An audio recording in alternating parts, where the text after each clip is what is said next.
Hello and welcome to the Remote Revolution, a podcast by Virtual Mojo. This is where we explore how modern businesses are transforming the way they work through remote teams, virtual support, and smarter operational strategies. In each episode, we bring you insights, conversations, and practical ideas to help entrepreneurs, leaders, and growing companies build efficient, scalable, and future-ready organizations. If you're looking to work smarter, scale faster, and unlock the power of remote talent, you're in the right place. Let's begin. Welcome to Season 1, Episode 8 of the Remote Revolution.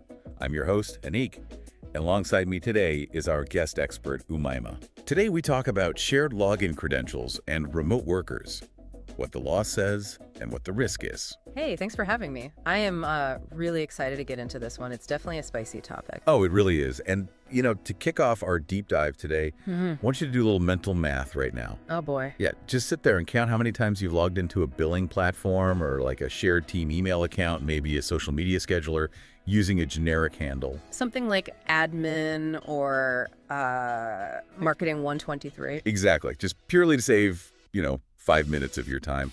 Our mission today is to uncover the cascading, often invisible dangers of a practice that, let's be honest, almost every remote team on the planet is guilty of, sharing login credentials. Yeah, and if people are being truly honest with themselves right now, that mental math is going to result in an uncomfortably high number. Oh, for sure. It is, I call it the ultimate open secret in the modern workplace. Everyone intuitively understands it's a flawed security practice, but it is so deeply ingrained in our daily workflows that we just accept it. It's just a standard cost of doing business. Right, it's just what you do. I would literally bet money that half the people listening to this are currently logged into at least one platform using a shared team password. Only one. You're being generous. True. It is completely ubiquitous. Okay, let's unpack this. Because what starts as a 5-minute convenience during, say, a busy Tuesday afternoon eventually morphs into a structural nightmare. Yeah, absolutely a nightmare. And the most immediate trap we fall into is this illusion of efficiency. It feels so much faster to just give a new hire a master password rather than going through the bureaucratic headache of setting them up. Right. Think about the typical fast-paced remote onboarding experience. You have a new hire starting on Monday morning. By noon, they need access to, the social media scheduler, the company's internal wiki, the support portal, and the shared client inbox. It's a lot for day one. It is, and doing this correctly means an IT admin or a really stressed out manager has to go into 4 different systems, create 4 distinct user profiles, and configure the exact permissions for their specific job tier. Ugh, sounds painful already. Then they have to send out 4 email invite links and wait for the employee to set up multi-factor authentication for each one of them. Yeah, that process sounds exhausting just listening to it. It creates a massive wall of friction on day one. And, in a modern remote workplace, we are practically allergic to friction. Totally allergic. We want our new hires contributing immediately. Exactly. So instead of doing it securely, a manager just drops a master password into a direct message and says, here, just log in as the marketing team. What's fascinating here is the human nature driving that decision. The intense drive to save, 45 minutes of administrative setup? It completely blinds teams to the long-term structural weakness they are actively coding into their infrastructure. It's crazy when you put it like that. It is. It is a classic case of prioritizing immediate short-term relief over long-term operational stability. What starts as a temporary stopgap measure, just to get the new person working today, rapidly calcifies into the permanent default workflow.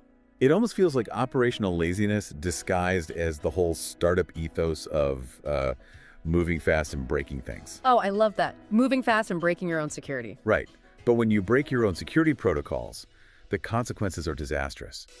To visualize this, it's like moving into a brand new apartment building, and the landlord decides to save money on cutting individual keys. So they just hand every single tenant a copy of the exact same master key.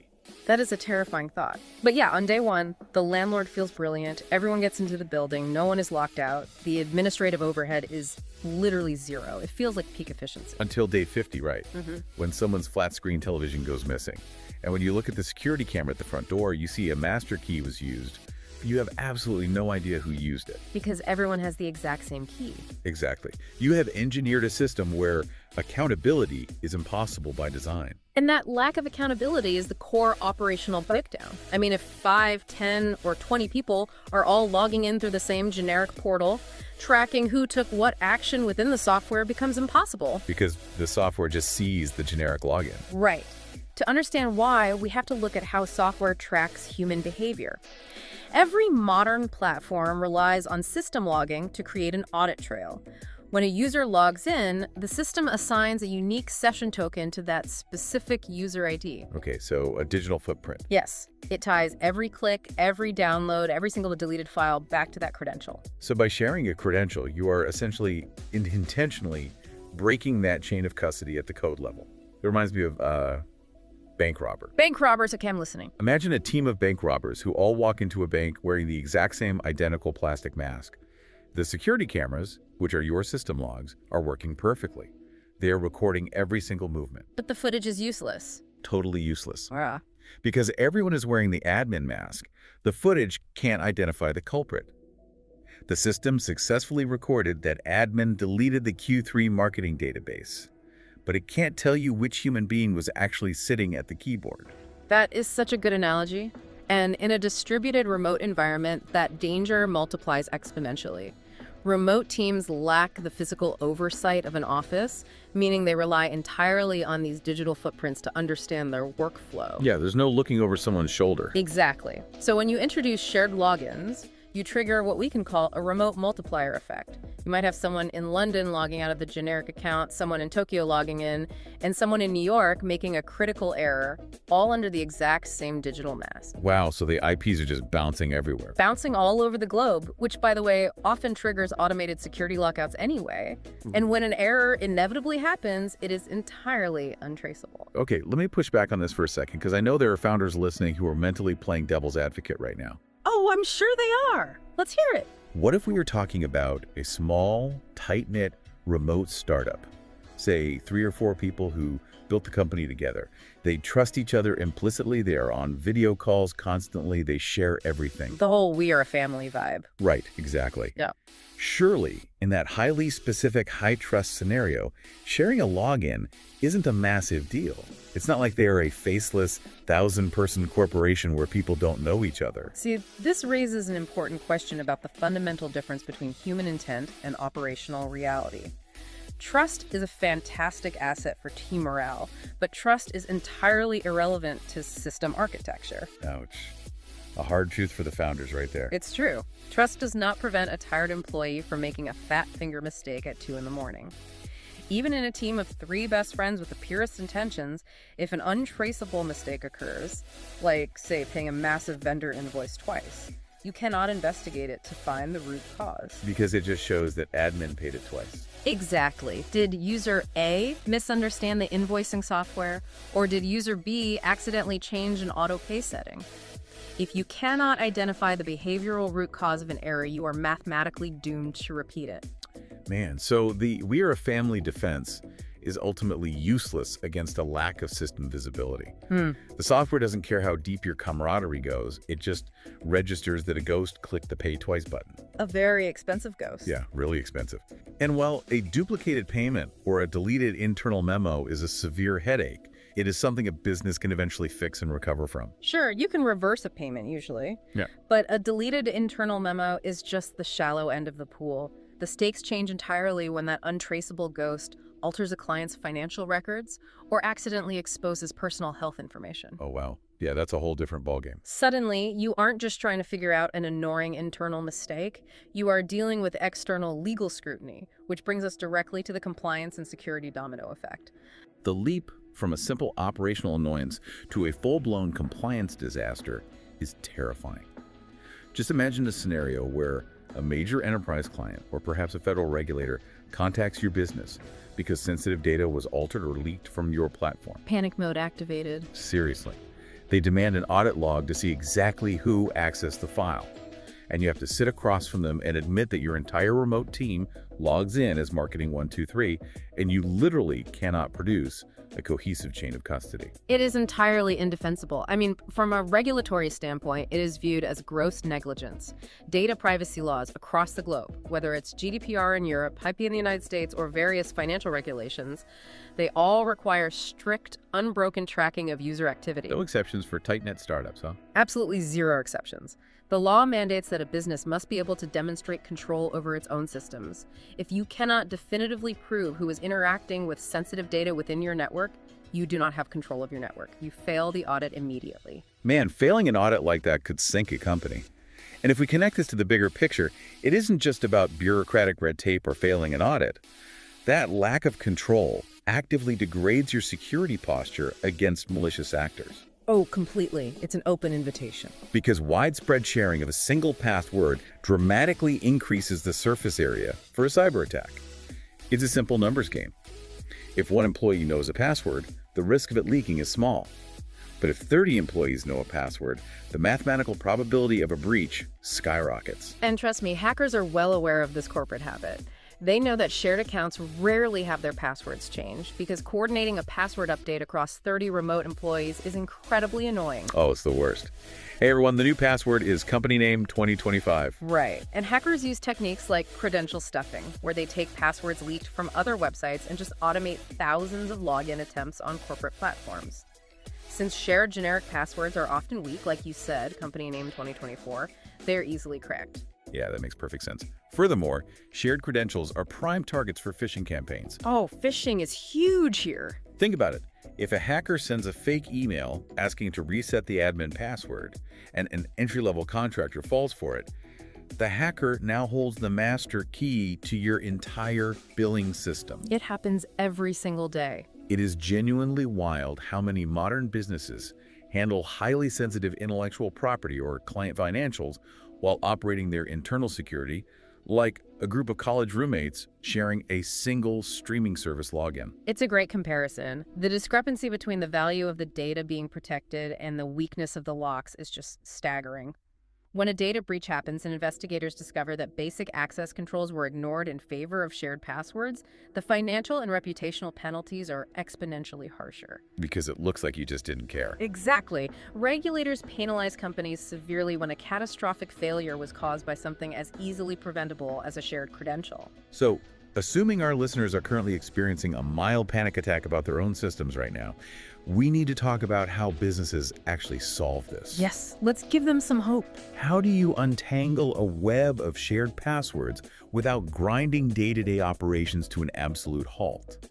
Because the underlying fear, well, the reason no one wants to do this, is that enforcing strict security will destroy productivity. That fear of lost productivity is the main reason companies procrastinate on this. But it is largely unfounded if the transition is managed intelligently. The structural fix requires two non-negotiable elements implemented together. Okay, what are they? Individual login credentials and strict role-based access control. Individual login credentials? Well, those are straightforward enough. Everyone gets their own distinct username and password, tying their biological identity to a unique digital session token.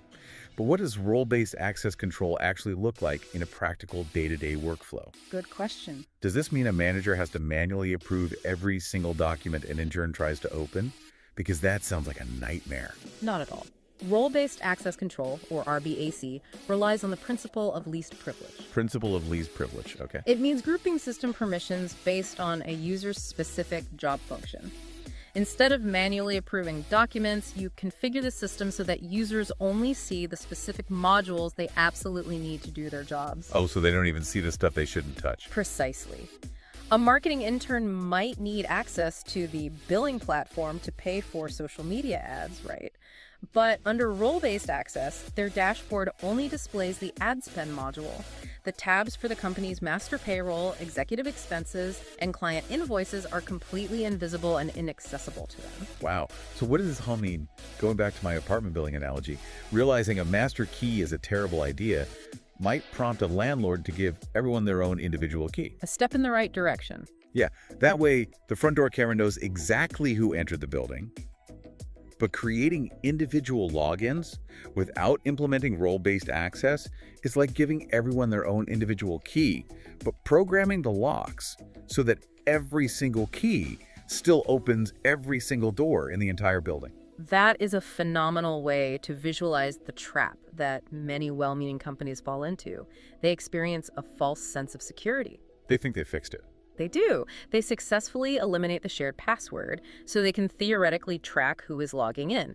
But because permissions remain entirely flat, the blast radius of a potential mistake or a hacked account is exactly the same. Yeah, it doesn't matter who opened the door if they still have access to the vault. Exactly. The intern's compromised account can still be used by a hacker to walk right into the CEO's digital office and access the company financials. And the company is sitting there saying, look at us, we checked the compliance box. Yeah, right. Everyone has their own login. Meanwhile, the actual security exposure hasn't improved at all. Not even a little bit. And the second major blind spot companies encounter is endless procrastination. They look at the sheer volume of shared accounts they've accumulated over the years, decide the cleanup process is extra work that doesn't generate immediate revenue, and push it off to the next quarter. Classic corporate move. And then they push it to the quarter after that, living on borrowed time until a security incident forces their hand. For the business leaders listening who want to break that cycle of procrastination and actually secure their remote infrastructure today, what is the very first step? Like, how do you map the perimeter of a problem you've been ignoring for years? The only way to begin is by conducting a comprehensive internal audit. You cannot secure what you cannot see. Sounds tedious, but necessary. It is. Leadership needs to create a literal spreadsheet mapping every single software tool, application, and platform the company uses. Then you cross-reference that list against your password managers and IT provisioning logs. What exactly are we looking for there? You are hunting for shadow IT, those random tools a department bought on a credit card without telling anyone, and identifying exactly where multiple humans are funneling through a single digital doorway. That seems incredibly actionable. You just have to sit down and face the ugly truth of your own operational debt. Comb through the social media accounts, the shared inbox aliases, the project management boards, and expose every generic login. It's painful, but yes. And once that visibility is established, the next phase requires absolute commitment from leadership. A security overhaul of this nature cannot be a grassroots effort championed by a few concerned IT employees. It must be driven from the very top. Why is top-down enforcement so critical here? Why can't a department head just clean up their own team's practices? Because replacing a high-convenience, low-security system with a high-security, low-convenience system introduces immediate friction, and human beings naturally resist friction. Oh, we hate it. We do. If the CEO or the executive team treats this change as an optional guideline, or even worse, if they demand exceptions for themselves because they are, quote-unquote, too busy to log in properly, the entire initiative collapses. The classic rules for thee, but not for me. Exactly. The staff will immediately revert to the path of least resistance, trading passwords and private messaging channels. Leadership has to enforce individual role-based access as an uncompromising, non-negotiable standard for employment. It demands a total mindset shift across the entire company culture. You have to stop viewing the shared login as a cheeky, harmless little life hack that saves you 3 minutes of typing. You have to start viewing it as an active, urgent threat to the legal standing and survival of your business. It is a massive liability. It is. And when a business finally makes that mindset shift, they stop viewing access control as administrative busy work and start treating it as critical infrastructure maintenance. You allocate the time, the budget, and the personnel to fix it immediately, with the exact same urgency you would apply to fixing a shattered lock on your physical storefront. You don't just leave the door wide open and hope nobody wanders in. Definitely not. In the digital realm, individualized, role-based access is the only lock that actually works. This has been a deeply illuminating deep dive into a problem that is hiding in plain sight. To summarize everything we've explored today, the convenience of shared logins is a dangerous mirage. It strips your organization of accountability, creates a black hole where critical operational errors go to hide, and exponentially multiplies your security risk in a distributed remote environment. It also leaves you completely exposed to regulatory fines and data privacy violations.